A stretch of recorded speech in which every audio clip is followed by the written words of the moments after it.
Ermuko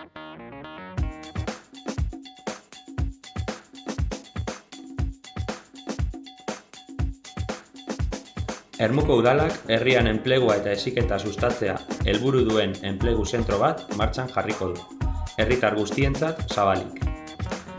Toki garapeneko alorrak kudeatuta eta Torreta etxearen behe solairuan kokatuta, enplegu bilaketan laguntzeko eta edo heziketarako baliabide bat izan nahi du.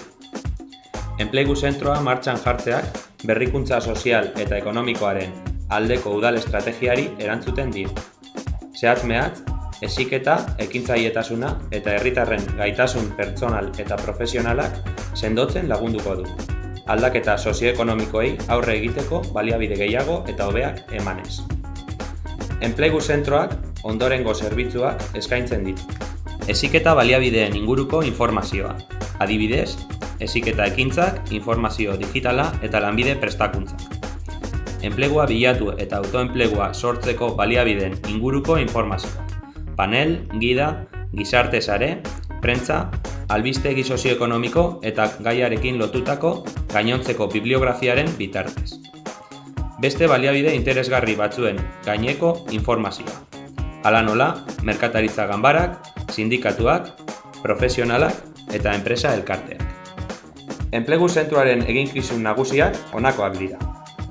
Haustura teknologikoaren inpaktua gutxitzea.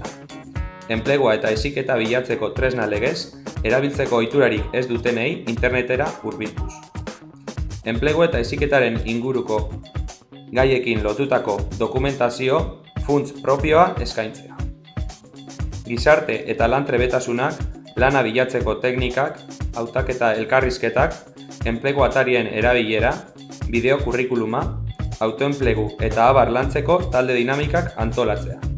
Herritarren beharrizan eta eskaerei erantzungo dieten saioak antolatuz.